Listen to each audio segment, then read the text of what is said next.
You're listening to the Vint Podcast, bringing you expert interviews, alternative market insights, and exclusive access to the world of wine and spirits investing. Enjoy the show.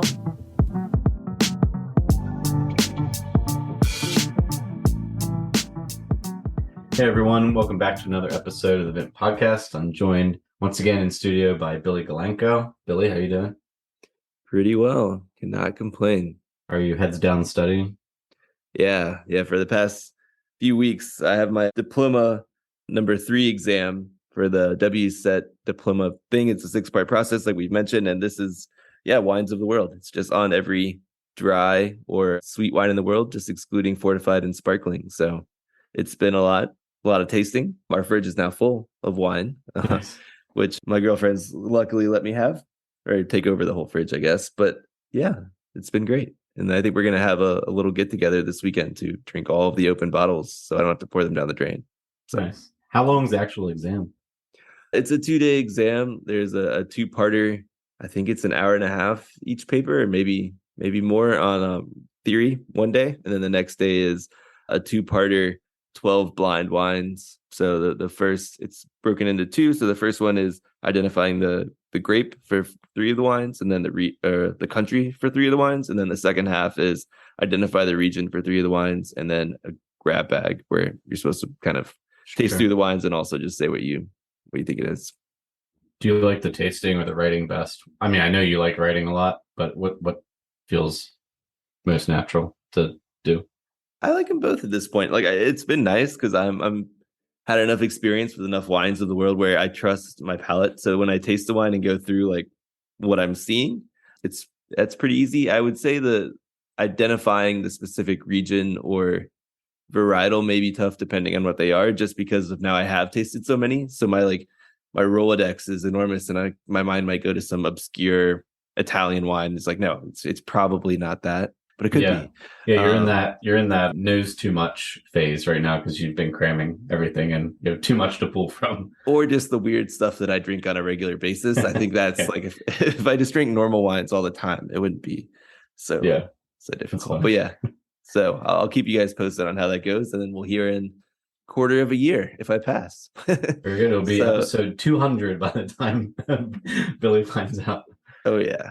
Well, we don't have too many platform updates today. As we get into the episode, we have 2 open collections right now, Billy, our Bordeaux Millennium collection and our Bordeaux Entrepreneur 2021 collection, which has been open for some time. And we had a lot of fanfare and comments around. These are 2 awesome Bordeaux collections. Do you want to tell the audience just once again, maybe 3 sentences on what distinguishes these collections and, why they're maybe unique?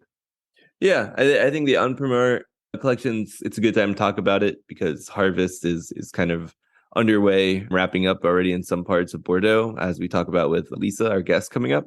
But what's interesting there is we worked through all of the available wines from the 2021 vintage and found as much value as we could to offer a really unique investment opportunity. And again, the value of Entrepreneur kind of comes from, one, we're buying wines that are still in the barrel. So when they're released, there's a whole process and a standard, kind of a traditional step change that you see over the years in terms of price.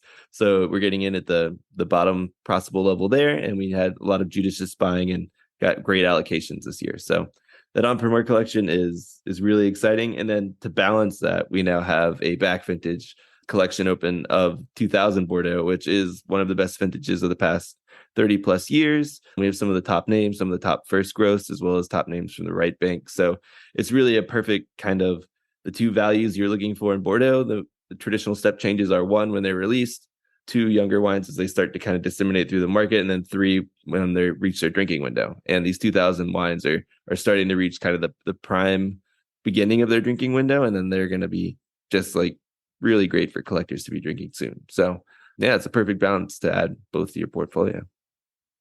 Yeah, we actually had this conversation with an investor on our platform last week, just about maybe the different ways that you can think about diversifying your wine portfolio, right? And I mean, you can think about diversity as Bordeaux versus Burgundy, but it could also be young Bordeaux versus, like you said, in that 3rd stage, maybe drinking window Bordeaux. So there are a lot of ways that you can think about diversification and how the markets may change and changes in price over time. So yeah, I think it's a great opportunity to acquire blue chip assets from maybe the blue chip region for investment wine. So we'll leave those collections on the platform to give folks something to really build a kind of a cornerstone in their portfolio with. So I think they're two great collections to start with when you come to the Vint platform, or even add to if you've been with us for some time. But we'll leave those collections up for a little bit. We do have several collections in the pipeline. I think more than a dozen collections upcoming over this kind of as we head towards the end of the year. So we're really excited. I think we have a lot of diversity. We have some regions we haven't featured before. There's more whiskey mixed in there. Yeah, I think a lot of opportunity to really build diversification if you're either just starting out with us or maybe don't have as much of maybe wines from outside of Bordeaux or Burgundy, which is, the majority of what we see in the marketplace. So a lot of opportunity to expand your portfolio over the coming quarter, over this quarter, I guess.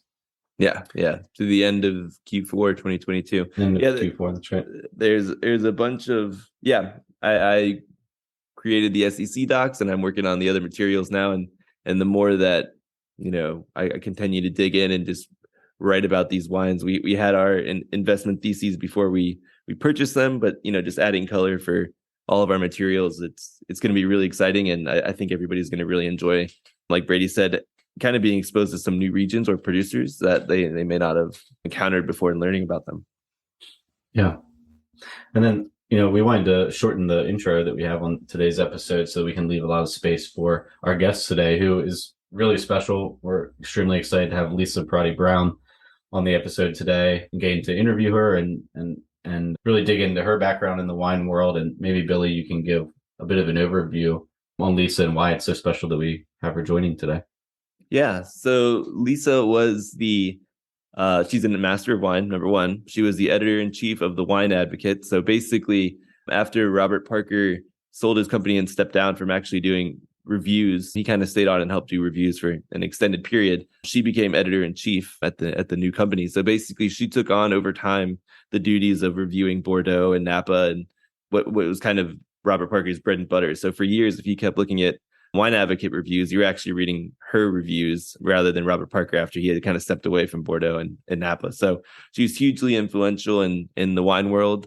And just in the last year, she, working with a partner, kind of stepped aside and started her own project, which is not just a project, it's a company called The Wine Independent. So basically, she's taking everything that she learned from all the years working in wine prior to Wine Advocate at Wine Advocate, and is basically taking all of her learnings to see how she could do it even better in her, in her own way, and offer what she's viewing consumers as a really independent, impartial, kind of useful tool to identifying wines that they like and enjoy. So she goes into detail about what the Wine Independent is and her approach to tasting, and it's all really, really interesting. And I think anybody who's been drinking wine or wants to learn how to kind of evaluate wine a little bit for their own enjoyment, I think it's fascinating.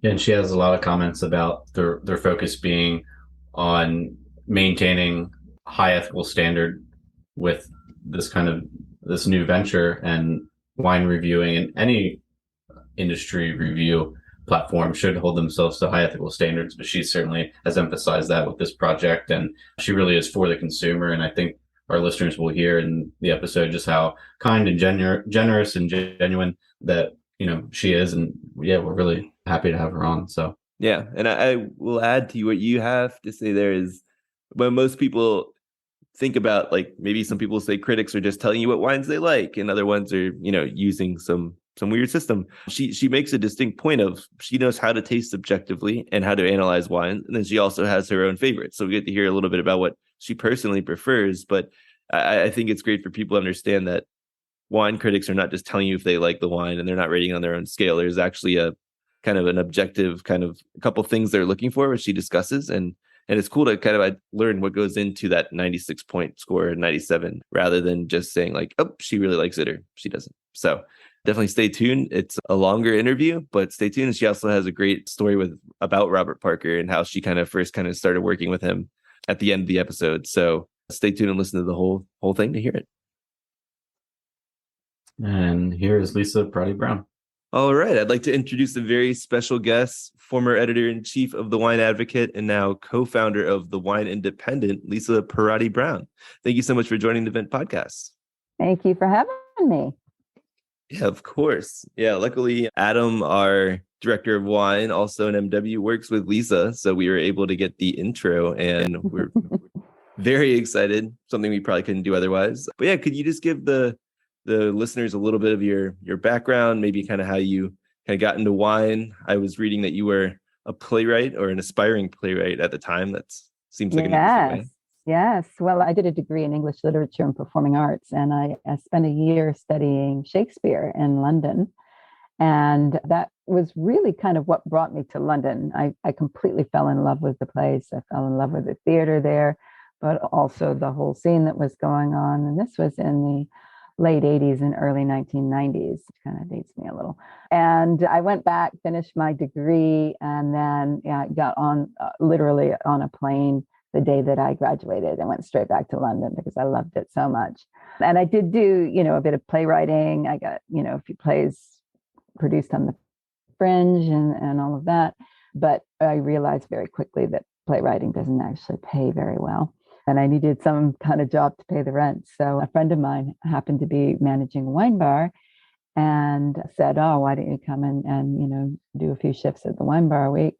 And then he wound up leaving. I had the opportunity to take the job as manager of the wine bar. I completely blagged my way through the interview, suggesting to the owners that I perhaps knew a little bit more about wine than I actually did. I think that's where my acting talents actually came into effect there, because I somehow managed to get the job, but then I had to learn about wine to keep the job. So I quickly signed up for WSET classes, and then the rest is kind of history. I wound up going through all of the WSET levels and got my diploma, and then signed up for the Master of Wine, and that was a whole other story. And then wound up working in just about every job out there in the wine trade. I went to work for a little while for Corny and Barrow Wine Merchants in London, which had the agencies for Petrus, or had the agency for Petrus back when it was being sold through agents, and Domaine de Romani Conti, Salon Champagne. So I got exposure to some really top level wines at a young age. And that was just when I was starting out on my MW journey. So that was wonderful experience. At that time, I was doing sales and on-trade sales, and also looking after their group of 13 wine bars. Then I, did a little bit of time working for a subsidiary of LVMH, selling and doing marketing for Veuve and Krug in London, and then wound up going to Tokyo. Lived in Tokyo for nearly 5 years, working mainly as a wine buyer for a wine importer there, but also did some wine education there, working at the Academy du Vin in Aoyama, and then wound up going to Singapore. By that time, I'd met Robert Parker in Japan, of all places, and he offered me a position, first writing a blog piece about the wine scene in Asia for the website. And then soon I was reviewing the wines of Australia and New Zealand. And then eventually he sold the Wine Advocate to a group of Singaporean shareholders, and I became the editor-in-chief and started looking after other regions, Napa, Bordeaux, eventually California Central Coast. I did Oregon for a little while. So I've done a lot. Let's put it that way. And that about summarizes it. I think that's the 3-minute tour of my entire wine career. And Lisa, before that, you came up in Maine, right? In like rural Maine. Oh my God, yes. I grew up in Maine. was that supposed to be expunged from records?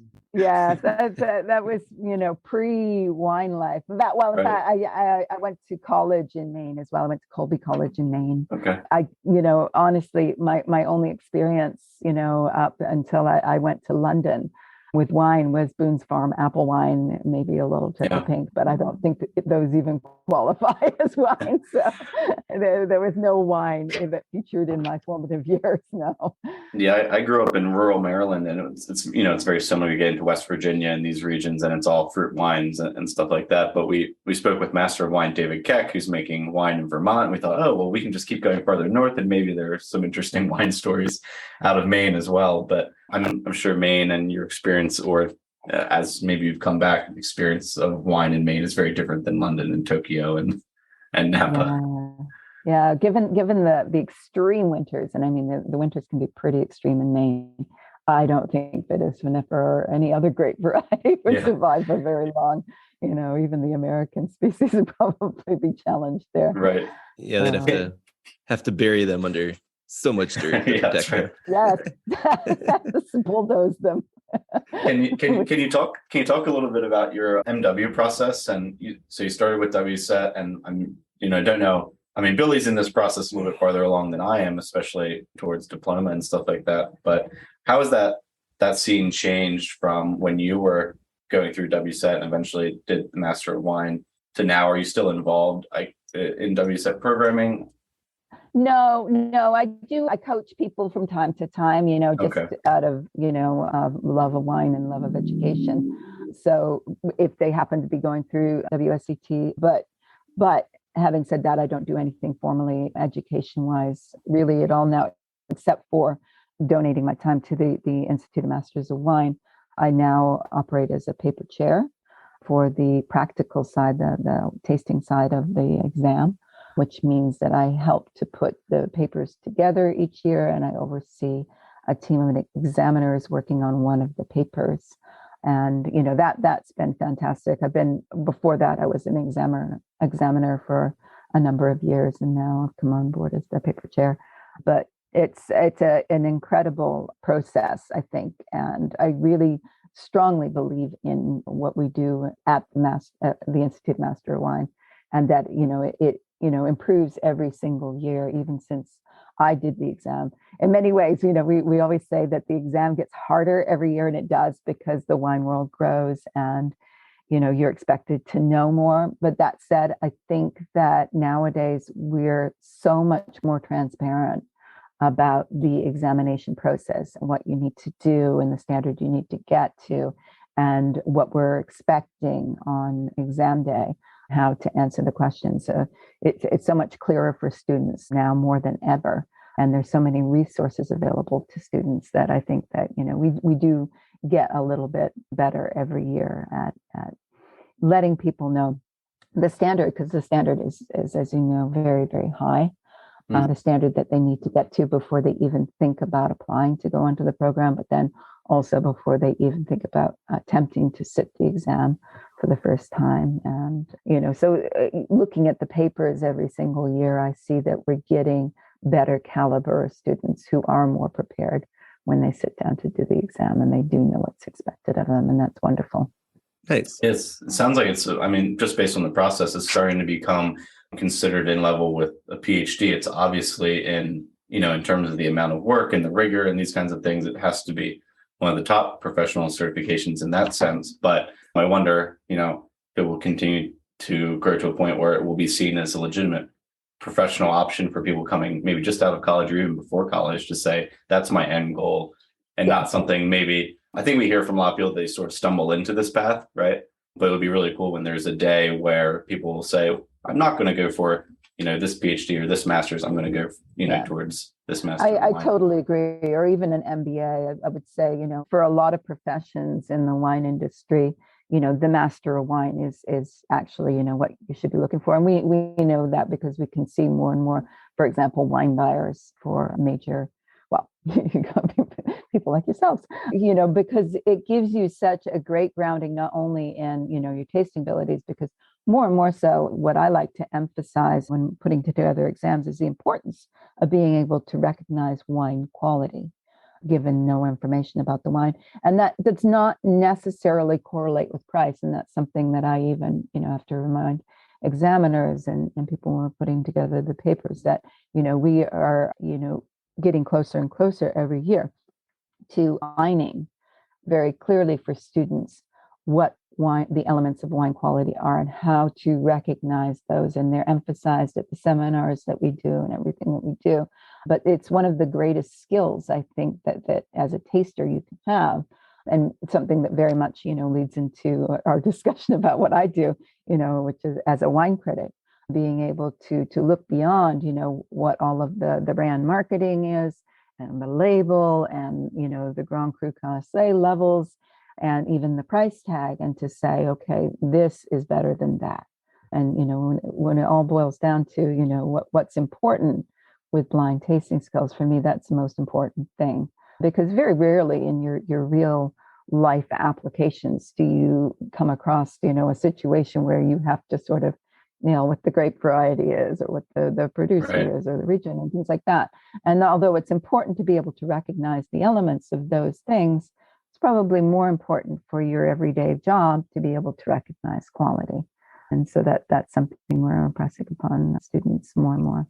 Yeah, I think that'll be a great transition into the wine independent. But I started my wine journey kind of taking the quartermaster sommelier exams on the side of my regular job, and then trying to explain to people what the difference is. Now that I've switched, I'm partway through to the diploma, about to take my D3 exam. I've been trying to explain to people kind of what the difference is. And to your point, that aspect of quality in business is so heavily emphasized in the WSET and then down the line with MW, compared to really understanding more how to describe a wine and sell it in person and really like be able to explain your list.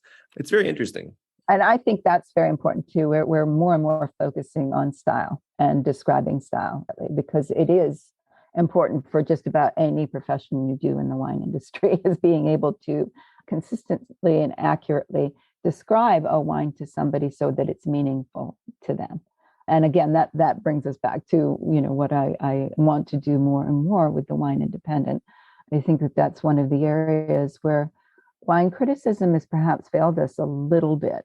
And that, I think we can do things better for consumers. I think that we can help manage their expectations of a wine when they read a tasting note, or even when they go through the filters on a website and they're looking for a specific style of wine. Because we all have in our mind, when we're looking, to buy a new wine, a style that we want to drink. And I would even argue that oftentimes that style is more important than the quality even. For example, if you want red or white, if you definitely want a white wine that night, it doesn't matter how high scoring the red wine is over here, you're not going to buy it because you're in the mood for a white wine. Maybe you're in the mood for Chardonnay or Riesling, and that's what you want. So, very clearly being able to explain to a consumer in the concisest possible way and in the simplest terms, this is what you can expect when you buy this wine. That's going to service them so much more so than scores, which actually correlate more to the quality level of the wine. So I think that, coming back to what you were saying about the Somm world, there's so much that we can learn from and take from that, both for, the master wine exam, but also in the way that any of us speak to consumers, because that's where, we failed them, I think, largely. They look at, a lot of tasting notes now and they're like, well, that means nothing to me, or that correlates nothing to this wine that I'm drinking. You said it was going to be medium bodied, and, I'm looking at 16% alcohol and a mouthful of tannins here, and it's pretty full bodied to me. You just misled me on this wine. Mm-hmm. So I think that, that sort of rigorous training, that's those sort of qualifications when it comes to wine criticism, or anyone who's speaking to a consumer and describing a wine that they may or may not want to sell, that's where we really need to focus nowadays as well. That makes sense. So before we hop right into the wine independent as why you started it, can we just cover off on the three elements you look for while you're tasting a wine and analyzing? You have style, quality, and ripeness listed on the site. You kind of touched on the first two, but maybe elaborate a little bit and then talk about what you mean by ripeness as well. Well, ripeness, I think,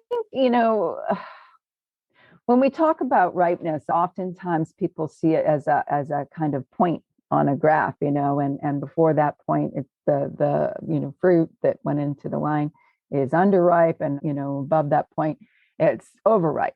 And from what I see, it's not necessarily a point; it's more like a band, And this is where terroir has an impact, the climate has an impact, but also the winemaker's judgment largely has an impact, because they have very little say over those two other elements that said you're working with a specific terroir, or maybe you're choosing your fruit if you're buying in fruit every year and you're looking to put together a blend.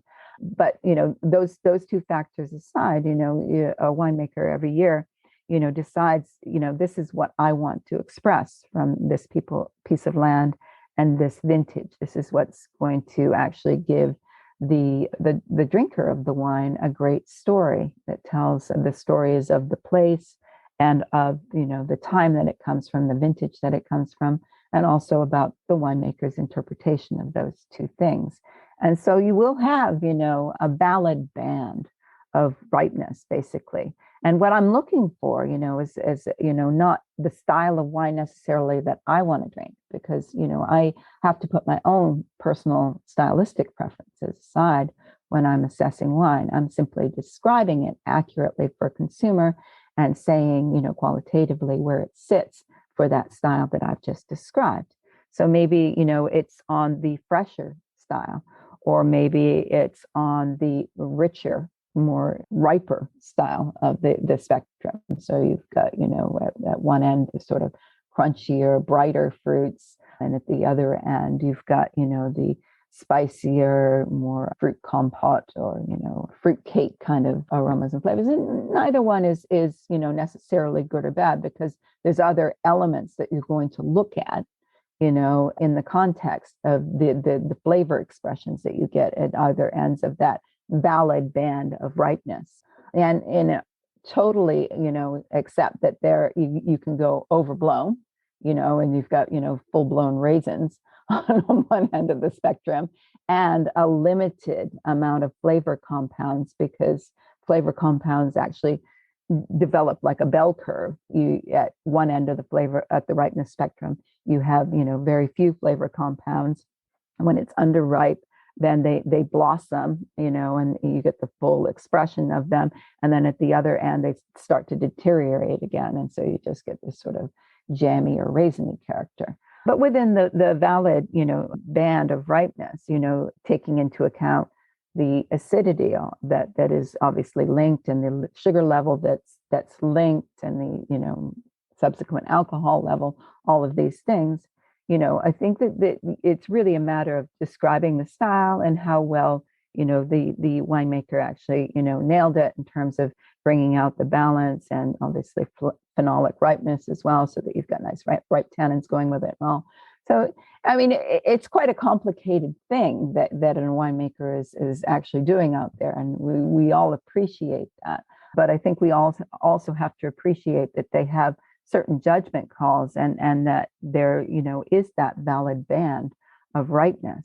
So that's the thing that I'm trying to describe to people, because again, you get people who, consumers who love that fresher, crunchier end of the spectrum, and you've got consumers who love that riper, richer end of the spectrum, maybe the spicier end of the spectrum. And being able to describe to them accurately as possible what they're going to get, which could have little to do. You can get, at one end of the spectrum and the other end of the spectrum within that valid band, wines that have, exactly the same score. The score is not going to tell you anything about the style of the wine. So being able to describe that, ripeness, and I think it's kind of part and parcel with the style, and then where it sits qualitatively for that style. I mean, maybe the winemaker got the flavor compounds right, but they misjudged the acidity at, either it's too tart or it's, too flabby. So that's a quality factor. It needs to be described in the style as well, but obviously it loses a few points if it's not balanced, if it's not giving you a harmonious kind of seamless experience. And these are all things that I am there to describe and to judge as well. And I'm, all I really want to be is, sitting in that seat for the consumer, and sort of saying to them, there you are, there's the information. You're not able to taste all of these wines that I've just tasted, but, I'm not your palate. I'm not going to tell you what to like and what not to like. What I'm going to do is describe the experience for you and tell you where it sits qualitatively for that experience. Yeah, I love how the ripeness kind of brings it back to the fact that it is grown in the vineyard, and everybody says like all the work goes in the vineyard. Well, that's true, but balancing that out with the quality aspect, because if you're harvesting at a certain sugar level, sure, the wine may be there and you can adjust it in the winery, but then you balance that out with your quality analysis. And it's like, was this fruit perfect when it was coming in, or did the winery kind of Frankenstein it into something they wanted it to be? Exactly. Or did they nail it? Maybe they brought some of it in. And I see this, it happens here in Napa. It's happening more and more in Bordeaux as people are getting, closer to that precision viticulture that everybody's kind of looking for right now. But some people will bring in some of the fruit earlier on. 2022 was a perfect example because it was a very hot, dry vintage. And so we saw, some winemakers bringing in some fruit a little bit earlier to maintain a little freshness. But obviously what they want for most of it is the phenolic ripeness that they really need, particularly when you're working with Bordeaux varieties. And so, they'll let the rest hang. But, what they've got is, a nice layered effect with a little bit of brightness in there, giving the wine a little lift.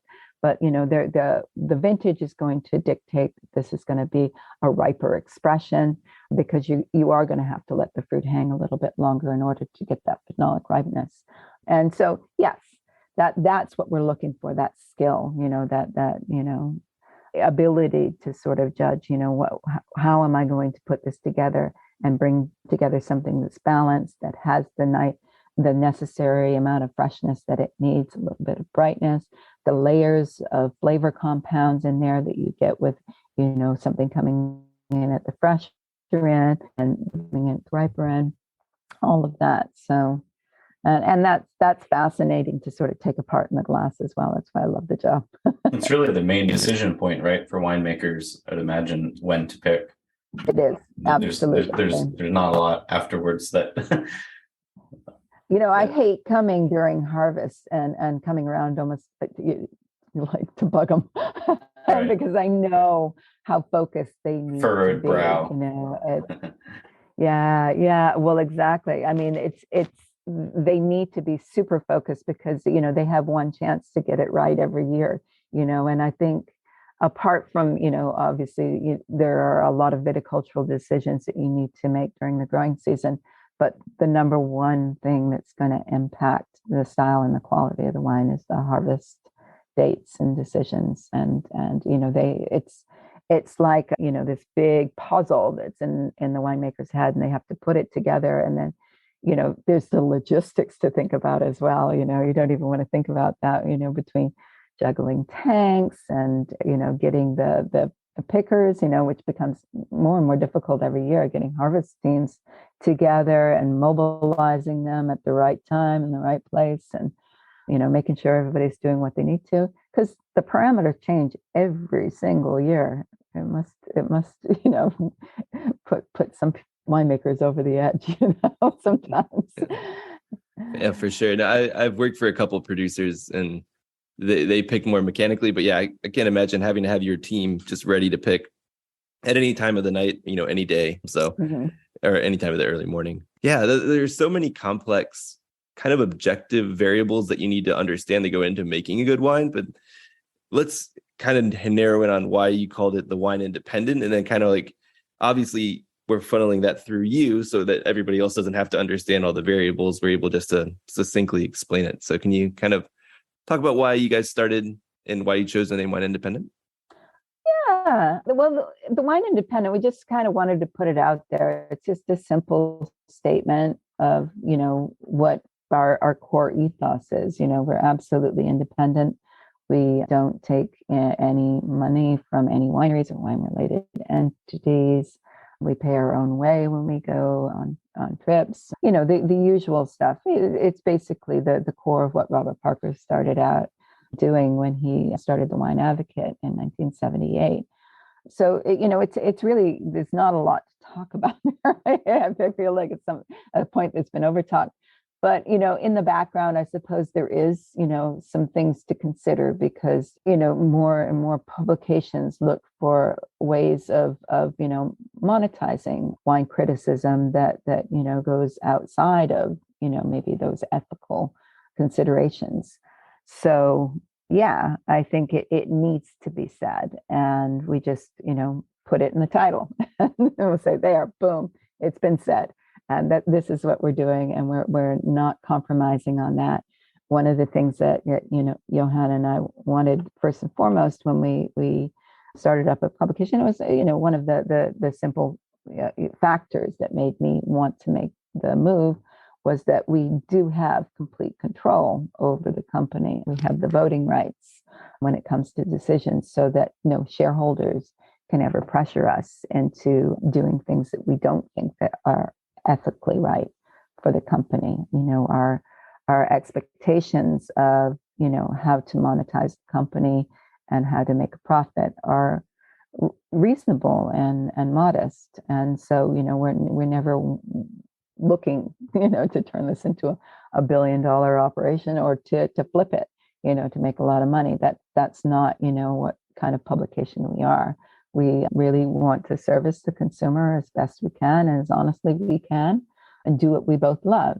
He's spent his entire life working life, I should say, his career as a photojournalist, and moved into photographing wine regions in the early 2000s, and just has a passion for it. He wouldn't call himself a wine expert per se, but Johan's got a very good palate. And we have a lot of arguments in the car after we leave the winery, and that's fun. But the other thing is having total creative freedom to do what we want to do visual storytelling, to actually invest a good portion of the money that we have into the visual side. I mean, most people are a lot of wine criticism publications are about notes, and I just call them note dumps. They just dump thousands of notes in every year, and they say that's how they're servicing the consumer, and that has its positives as well. And we're do want to build a large database, but we want to have the storytelling behind it as well, because when people are looking to invest a lot of money in wine, and they're bringing these wines into their cellars, or maybe they don't even have a cellar, but they're spending an awful lot on a bottle of wine to have on a special occasion, they really want a little bit more behind the wine, the story behind the wine, and maybe some visual images to go with that as well. We're all operating so visually now because of social media, so that was very important to us as well. And I wanted to be able to tell a lot more of the stories. They don't have to be long stories. A lot of the stories that I write each week are between 600 to 1,200 words. So they're not very long. They're just, what I see is maybe a story that nobody else has told about this winery, if it's a famous one, or maybe it's a new winery that nobody's heard of before. And so they need a little bit more of that information. And then, you get the beautiful photography that goes with it. So that's really what we're about. But at the core of it, what I really wanted to do was build a superior database with superior search functionality on the website. So we added some new filters that I think are very important to consumers today, including alcohol level, which, it takes a bit of extra effort to ask to find the alcohol levels of all of the wines. But, I try to, for every single wine, at least have what's written on the bottle, which would give the consumer the same experience that they would have if they were picking up the bottle in a shop and looking at it. At least I know that can not be the most accurate information, but it's close. Or if even better, if I'm sitting there with a winemaker, then I'll get the technical details of that. The other thing is expertly judged body level. And I did put a description on the website about what impacts body, which, largely speaking is alcohol to a certain extent, but also dry extract, for example, tannins, anthocyanins, the color compounds, they give a sense of weight on the palate as well. Residual sugar certainly impacts the weight of the wine. So these things come together. And so when we were, for example, bringing on Susan, who does Italian wines for us now, I very clearly walked her through these, and said, okay, you need to professionally judge and do it consistently and accurately for each of the wines, whether it's light to medium, medium full, or full body. And this, again, just helps consumers to know what kind of wine they're buying, whether it's the experience that they want. The other thing that we do is, it used to frustrate me at Robert Parker Wine Advocate was, and this was, it's no fault of anything but the system. I guess when Robert Parker was first setting up the website, the first iteration of the website was set up in 2002. And he had the habit of often putting in blends, so proprietary blend or Bordeaux blend or Rhone blend or, all of these blends. And so for a lot of the wines that are in that database and everybody else's database, because let's face it, everybody else copied what he was doing, that it just has like blend on there, one of those types of blends, but it doesn't say what the major grape variety is. And of course, the major grape variety impacts the style a lot.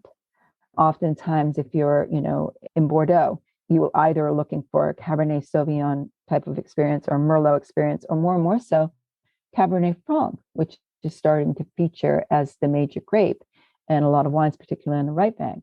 So you know what kind of experience you want, because those grapes in and of themselves give very specific flavors, tannin type, in terms of tannin texture, freshness, all of these things.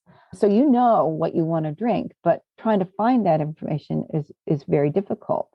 For example, a lot of wines in the Medoc are actually mainly Merlot, but you wouldn't know it because you just assume, oh, it's the Medoc, it's going to be mainly Cabernet Sauvignon. And then, when you drink the wine, you're wondering, well, why is this not, screaming Cabernet to me? Well, because it's mainly Merlot. And so what we do on our website is we have to put in the major grape variety. So sometimes it takes research, and behind the scenes, I have editors actually. If I don't have that information at hand, I hand it over to them and say, can you get that information? Because it's very important that we have the major grape variety in for every single wine. And again, that helps to make that search experience just a little bit better. If you can search by not only color and, dryness level and things, we have all of the other filters that the other websites have. But, these three additional search features, I think, makes a big difference in being able to hone in on the style of wine that you want to drink and that you're looking to buy. Yeah, no, I think that's how I've been trying to tell a lot of my friends how to start asking about the wines they like. And I really like the body mixed with like the alcohol, because more and more today people are looking for that lower alcohol experience, which is really interesting. And I think the key varietal is something that people overlook a lot, because I do think a lot of things that are labeled Bordeaux blend have like a lot of Merlot, and whether it be a holdover from the Sideways time, even though a lot of my friends were young when Sideways came out, they still are like, I don't like Merlot. And I'm like, well, a lot of what you drink is Merlot, which is interesting. And even for me, I come across wines that I expect to be some varietal. And I was just telling Brady the other day, I'm prepping for my exam, and I just got a bottle of Priorat. It just said Priorat. I didn't really think to look at it. I'm like, cool, it's probably Garnacha and Carignan. I'll just taste it. And then I was tasting it, and I was like, I know this is a little like Priorat's supposed to be a little darker expression of Garnacha, but this is a little ridiculous. And I looked up the tasting notes, and the first two varietals were Merlot and Syrah. And I was like, oh yeah. Okay. So yeah. It's like, I could have done that beforehand, but yeah, it's really important, and people can start seeing that some of their favorite wines maybe have other grapes or things that they may not have thought of. So I think that's really helpful. Yeah. For me, I mean, I'm more and more interested, and this is, like I said, I put aside my personal preferences when I'm reviewing wines, but I'm more and more interested in and tasting and drinking the Cabernet Franc based wines coming out of Bordeaux, and particularly in the warmer vintages. They tend to have a bit of freshness and all of that. And particularly, when they're grown on limestone, for example, when they maintain that freshness as well. So, yeah, I mean, just being able, I find it fascinating, when I've done a big vintage like 2021, I did 2019, we're just working on at the moment a 2015, 2016, 2017, and 2018 retrospectives. And just being able to filter and find, okay, which ones are Cabernet Franc based, and very quickly being able to hone in on those wines and find them and buy them. it really, is an empowering experience, I think, for people who are interested and they know what they love, so. So how do you fit all of these variables into a scale, like 100-point scale? I know that's kind of like what people are used to, and you kind of probably have to work on it. I know Jancis has her 20, but how do you like hone in on what's the difference between a 100-point wine or maybe like a 95 or a 90? Well, it's a lot of it's just experience, the experience of tasting a lot of wines. And so you have this mental wine library in your head of all of these wines that you've tasted, and you've got this perspective of everything that's gone before and everything that exists out there. And so, it's actually a very quick thing to do. That one of the quickest, simplest things for me to do right now is to nail a score on a wine and to do that consistently. I love it when I, re-review a vintage or something like that, and I come back to look at my old review, which I never do beforehand. And either the scores are identical or they're within a point. And if they're not, then I go back and I go, oh, okay, either this wine's changed dramatically since I last tasted it, and that's something that you need to explain in the tasting note as well. Or maybe you called it wrong either then or now. You have to question if one of the bottles was wrong. But being able to say where something sits, in that score range, 90 to 100, is a very simple thing for an experienced wine critic, because it's something that you do all the time. It's you could do it in your sleep, almost, and say, boom, that's that. But really, I mean, when we get into the upper echelons of score, say you're getting, above 95 and all of that, I think, below that, the experience that you're saying, from 90 to 95, those are, outstanding wines in and of their own right. They have to have balance. They have to, have, nice ripe tannins, and they have to have, great texture. They have to have all of the elements that you're looking for, a certain amount of intensity, expression, and all of these things. But then when you get to those real upper echelons, you're looking for something that really excels, and usually that has to do with a certain level of complexity or expressiveness that goes above and beyond what you normally see. Do that real wow experience. I can't believe that this wine is doing that. And sometimes it's a very unique experience, and I hasten to add, a pleasant one that you haven't experienced before, and yet you're seeing place in a way that you hadn't quite seen it before, vintage in a way you hadn't quite seen it before. So it's just that and a bit more. But usually for me, if I were to just put it into simple terms, it would be complexity. It just has a little bit more in terms of those layers, that expression. And sometimes it's not ready to drink yet. Sometimes they're so tight knit, and you really, you're sort of like really focused on looking for them, but you can see them, and they're all, tightly layered, and it's going to blossom, given a few years in bottle. You can, because that's your experience with wine. That's what you're basing your judgment on. That note on complexity, is that a reason why it's harder to find, just say like a lighter bodied white wine above 95 points maybe, or getting higher scores than you might see some of the more expressive varieties, maybe like Pinot Noir? You're exactly right. And there's some grape varieties that it's easier for them to achieve that than others. Cabernet Sauvignon. Pinot Noir, it can be a little bit difficult because, it's much fussier in terms of that ripeness band that I was talking about before. Cabernet and Syrah have a much broader ripeness band. Pinot Noir is a very narrow one, and you either have to nail it or you don't. If you don't nail it, then it's either overblown and jammy, on one side of that ripeness band, or it's just like lean, mean, and green on the other side, and no fun at all. So it's really difficult for Pinot Noir. But yes, coming to that old argument, well, why doesn't Burgundy have more 100-point wines, like Bordeaux? Well, that would be my argument exactly. It's a fussy grape, Pinot Noir, and it's really hard to it's a smaller target that you're trying to aim for in the vineyard and in the growing season, to get Pinot, beautifully, perfectly right. Whereas Cabernet is a lot more forgiving. Merlot is, there's varieties, and I would even argue with white varieties, it's even tougher. Chardonnay for me is a grape that almost behaves like a red variety, and I'm probably not the first person to say that, but because it's got that extra element of texture that a lot of white varieties don't have.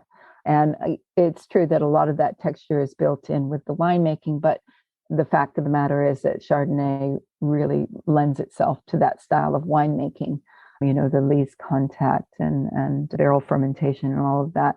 It really works well with Chardonnay. And so you have that extra element, and we shouldn't ever, we talk a lot about, complexity being flavor compounds, but it also has a lot to do with texture, and whether it's tannin texture or that satiny silkiness that you can get with Chardonnay. You can get it with sweet wines as well. I mean, again, they've got a little bit of an advantage over dry white wine.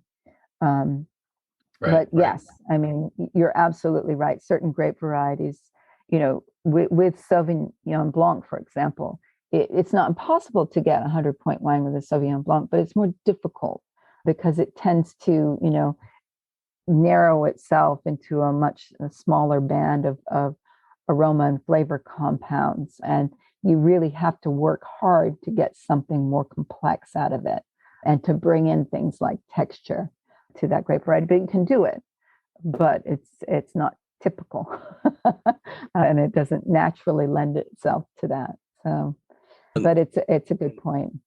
Just a quick side on that, since we're talking about Pinot Noir and Sauvignon Blanc at the same time, what was it like tasting, I guess, in New Zealand in the late 90s, I guess, early 2000s, I guess you said it was? Oh, well, no, it was the mid 2000s. Yeah. Mid 2000s. Yeah.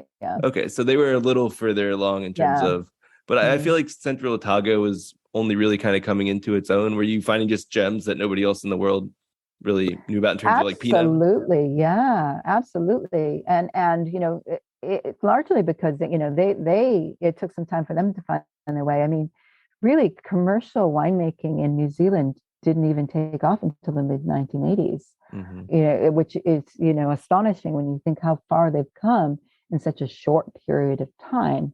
But, they've got ideal climate, they've got ideal terroir, even in areas of Canterbury, they've got, limestone, they've got, beautiful and so many different areas where they can make, extraordinary Pinot Noirs, really great Chardonnays as well, and seriously interesting Sauvignon Blancs. But, obviously they're almost a victim of their own success as well, because when you look what happened with this avalanche, Marlborough, and, the vast, amounts of really quite ordinary Sauvignon Blanc that's coming out, oftentimes the greatness of what New Zealand can produce gets lost, in that whole image. But yeah, that there's some extraordinary wines, and I loved touring New Zealand at that time for that reason, because there were so many discoveries to be made, people who had just such passion, and really were going out there, to find, I'm thinking of Bell Hill, where they really they had to find limestone, and all of their friends were down in Central Otago, and they're like, no, this is the spot, and that's where we're going to go, and it's in the middle of nowhere, but we're going to live here, and we're going to make great Pinot Noir, and they did. It's extraordinary, some of the efforts and lengths that people went to in New Zealand and still do to make really, really great wine. Maybe obviously a less remote region, but I'm kind of on this journey to discover what's the middle ground in Napa Valley between, some people will turn their nose up and say too expensive, too extracted, too singular in style, especially Napa Cabernet. I know you spend time writing and reviewing, and you're now living in Napa. What are the most interesting things happening in that region in terms of either maybe something happening in the vineyards or in the winery maybe it's region or the sub AVAs that aren't getting as much exposure? What things are happening there that you think are interesting in moving that region forward? It's in our backyard, so I think that folks should be more well informed about it. What Is Napa has literally to my offer. backyard. Right. Yeah. It's not really my backyard. It's Yeah, no, there is so much exciting innovation going on in Napa, but a lot of people, they have this idea of what Napa Cabernet is, and that still exists. The great Napa blend, maybe, or the typical Napa Valley floor, and we've got so many famous vineyards that still produce a particular style. Tokelon, for example, Dr. Crane. So that still exists, but what also exists and is I think very exciting is creative freedom here. There's a lot more winemakers who are feeling empowered by consumers to go out and forge a different style of Napa. And I'm not saying they're forcing the terroir to do something they're not. No. But when you go into the mountains, we all know that the mountains produce very particular style, and in the old days it was termed as rustic and rugged and all of these things, and that's why people didn't go there first. But people are understanding much better now how to manage the tannins coming from the whether it's Mount Veeder or Howell Mountain, or so we're getting much better expressions from these places and much more unique and singular expressions. They're not trying to be valley floor. They are their own thing. We see Pritchard Hill, for example, is many different sides of Pritchard Hill and many different expressions of Pritchard Hill, and they're all equally beautiful. I love that Coombsville is cool now. Cooler climate. Napa Cabernet is becoming something that's really sought after. People, there are those that really love that style. I do. I think some of the cooler climate Napa cabs that are being produced are extraordinary, and people, I think, are trying to forge some value or better value wines so that it's not all crazy over $300 a bottle price points here. The problem is it's a small region and it's very delimited, and it's not going to get any bigger. And as there's restrictions with planting and the hillsides, and so I mean there's very few new areas that can be planted.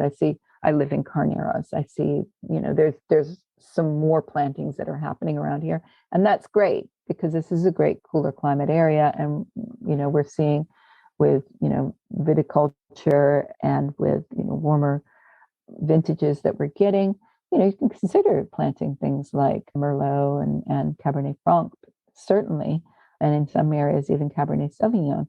You're not going to get the same style that you get in Calistoga, no, but you will get its own style, and that's what I love to see people exploring. I love that winemakers more and more so. I've never, although there are some very good Pinot Noirs that are produced here in Carneros, I'm seeing more and more people kind of move away from the Pinot Noirs and experiment with other grape varieties, which I think, largely, particularly given some of the warmer vintages that we've been having, are probably the way forward. But, there are some very cool areas still here in Carneros where, they do produce really lovely Pinot Noir and especially Chardonnay. Wow. I'm really impressed with the Chardonnays that are coming from around here in Carneros. Just getting a bit smarter with the winemaking, I think, because the potential for the fruits always been here. But yeah, I think that the answer is that the Napa is probably a victim of its own image, but is breaking out of that image and branching out into lots of different styles and expressions that I'm really excited about. And that I get to discover again and again and again. And there are new winemakers coming here. It becomes more and more difficult, but we have to sort of say, okay, it's not happening everywhere here, but you're seeing a lot of big companies buying in. A lot of the traditional family managed wineries are being sold, and and difficult for people who have loved Napa for a long time sometimes to accept. But, with change comes opportunities to embrace change. And we'll see what, all of those players are going to do. Hopefully make Napa more accessible to people. For a long time, it's some of the great wines of Napa have been largely inaccessible, either because of price tag or, tight mailing lists that people can't get on. And, although they can buy them in restaurants, oh my God, I mean, who's going to pay those kind of prices in a restaurant? So it's been tough, for, I think, young consumers or people, wanting to learn about Napa to access some of the great names that they hear about that are just, way out of, anyone's price band. So we'll see, but I think it is exciting days here in Napa. There's a lot of young winemakers that are starting to make their marks here. There's still some new areas that are being discovered, and it's fun. Every year I continue to be surprised, and I hope the day never comes that I'm not. Awesome. Well, I don't want to hold you for too long. I have a couple more quick questions. I would just say on the note of vintage, maybe, I guess since you're in Napa, how's the Napa vintage looking? And is there anywhere around the world that you're hearing particularly good things about 2022?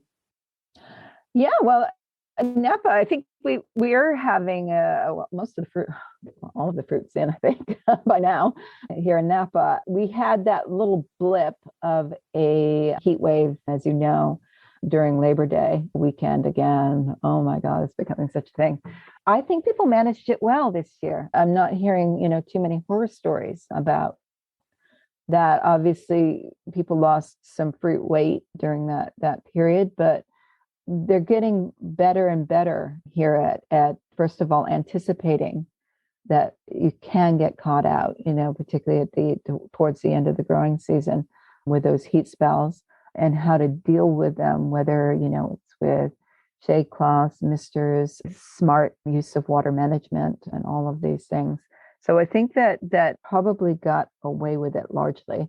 Otherwise, here in Napa, it's been quite a moderate vintage. We haven't had a lot of heat during the growing season, so it was a slower developing, which is nice. It means that, the berries will, when they've got that longer, cooler growing season, generally speaking, it gives them an opportunity to evolve a lot more flavor compounds with the sugar ripeness, not overtaking the flavor and phenolic ripeness.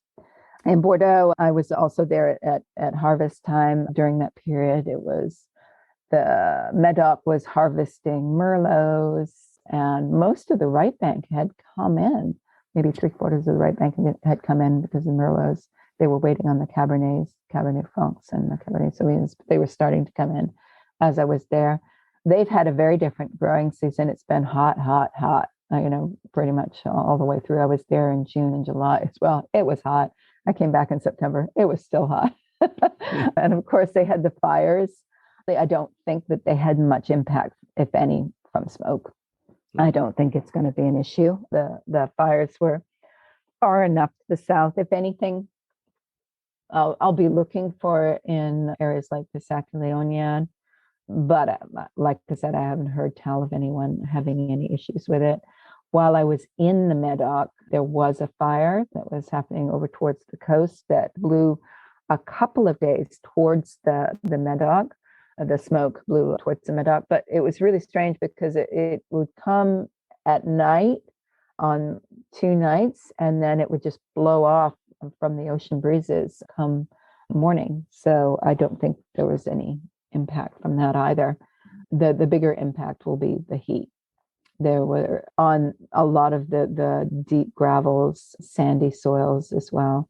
The vines were struggling. It was hot, and it was also very, very dry. Everybody kept praying for rain, and it just never came. So yeah, there will be probably some impact. Certainly, definitely impacted the crop size. So you'll have, smaller crops, largely due to dehydration.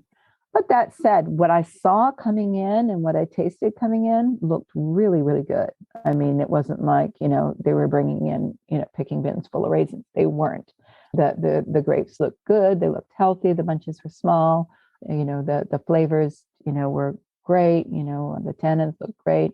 So I think it's going to be a great vintage. It'll probably be a smaller vintage, but there might be some issues on those real free draining soils that didn't have access to any water, particularly on younger vines. And that's what I could see just driving around. Younger vines were really impacted because they didn't have the root systems and the buildup of carbohydrates in the trunks to be able to withstand those long dry periods. But I think there'll be a lot of really great wines coming out. People were reporting the alcohol levels didn't seem too excessive either, which was a really nice attribute. So we'll see. Some of the Merlot alcohols on the right bank actually were looking a little high, but for the most part, not probably as high as 2018. Probably somewhere between 18 and 19. Yeah, that'll be interesting. It's interesting. There's the only parallel to last year is the yields are down. Otherwise, I'm sure the wines are going to be so different from last year. It's going to be interesting back to back. So. Oh, well, I wouldn't even compare it to 2021. Opposite, aren't they? Yeah, it's going to be like and 2021.